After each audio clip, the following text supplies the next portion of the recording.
All right. Hi, I was just running in. They both have double ear infections. Okay, do you have your ID on you? Yes. I'm sorry they have ear infections and stuff, but I mean, there's a drive-through. You can't leave your children unattended. The one officer just said that one of the kids had a pair of scissors and stuff in the car, honking the horn. He got into his sister's Arctic. Both my children are sick. I just wanted to quickly grab them something to eat. I can understand because I am a mom. However, like I said, there's a drive-through. Okay. I mean, there's other means that you could have done it. I get not taking them outside in the cold and stuff like that.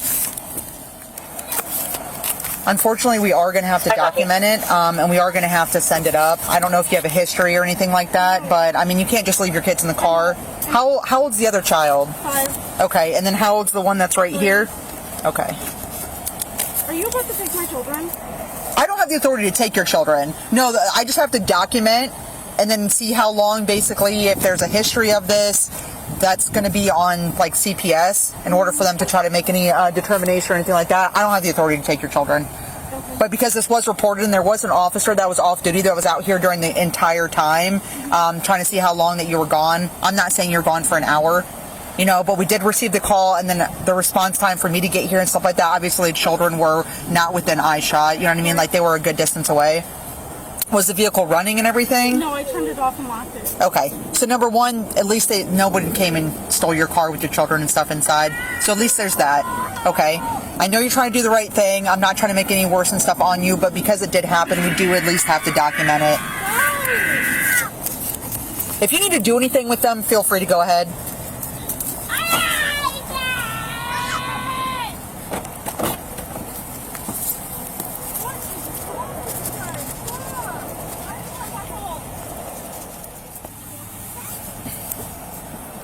Do you want to, I'm going to go ahead and let you get in the car. Do you want to go ahead and start it up and everything? Okay, get them buckled? Okay. I'll say you're free to start up the car, get them warm and stuff like that. Do whatever you got to do. He had to climb out of his car seat. And like, as you can see, it's fully... Yeah. Okay. Approximately how long were you inside? I don't know. I mean, they have cameras and stuff like that, but like... 16:05. Maybe like 10, 15... 05. 10 minutes. Are you all set? Affirmative. Maybe 10 minutes. Okay. I don't know. Copy. 16:45 radio. Like I said, they have cameras and stuff like that, so we can review that. I'm not saying you're in there for like an hour or anything like that. Available. Also, can you take 14 off duty, please?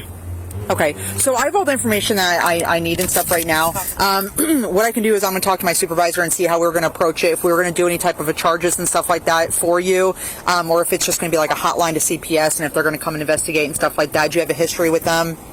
I do, because my son is an escape artist, but I've done everything that they told me to do. I put the locks up because he got out of the house when I was taking a shower. Okay. Is it okay for me to call you? Yeah. Okay.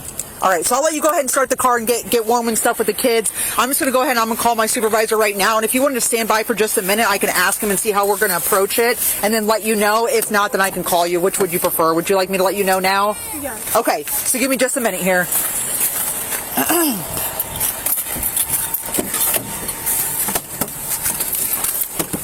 I did discuss it with my supervisor.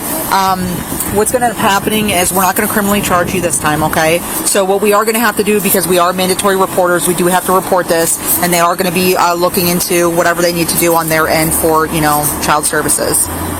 Okay, I know you've been down that road before, so I'm not sure what your history is with them, but that's unfortunately what's going to happen here today. So the good news, there's good news and bad news. The good news is, though, at least you're not getting criminally charged, because it would be criminally charged by having the children. You'd have to go to court. You would have stuff like that. You'd be getting arrested. We're not doing any of that stuff, okay? It's just letting you know, like, how much of a break that we are giving to you, and let you know that obviously you can't ever do this, okay? There's bad people out there. Something could happen with the children.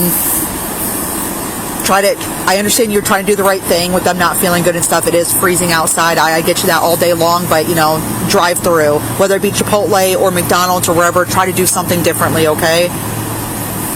But the good news is, though, the kids are okay. You're not getting any additional criminal charges. You just have to go through whatever it is that they have you do, okay? Is there anybody else that helps you out with the children? No, I'm the only person.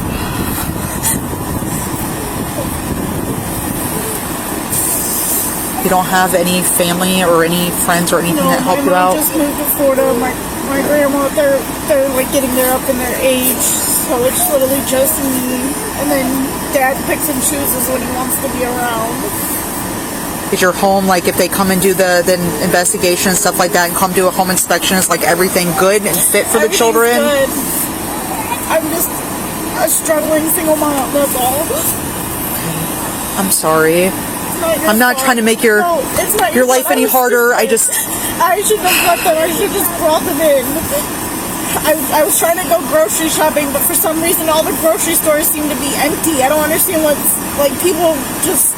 Everyone was hoarding stuff prior to the storm. Yeah, everyone was here hitting up all the stores and stuff like that. It was like that where I live too. I'm sorry. It's okay. I was like, I've been there. I was like, my kid now is almost 13, but yeah. And then this one, he climbs out of his car seat. I seen that, and that's why I told my sergeant too, because, you know, they did say, oh, he's in the front seat with scissors, he's honking the horn and stuff. I did say that we did see that the car seat was completely buckled, that he escaped and everything, and I get that. Like, look, he's literally already halfway already out of it. I just literally bought that car seat too, like, what, last weekend, I think, and he still knows how to escape. I don't know what to do with him. Yeah. Did you try tightening up the straps and stuff like that? I'll say that's probably what needs to happen, is tightening up the straps. That way he's not trying to escape, because imagine if you're driving and you're, like, in an accident or something like that. He's already gotten out while I'm driving. I've literally had to pull over like 5-6 times today. Yeah, I would try tightening it up and see if that works. Is it a brand new one? Yeah, I just got it last week. Okay, I was going to say, sometimes used ones have worn straps, but obviously it's brand new, so I would just try tightening up and stuff like that and adjusting it to his height and weight and seeing if that makes a difference. Maybe you can help me? Yeah, we can do that. I don't have any stickers on it today to try to give it to him or anything. Hey, buddy, what are you doing? You're supposed to be wearing this. This is supposed to help you.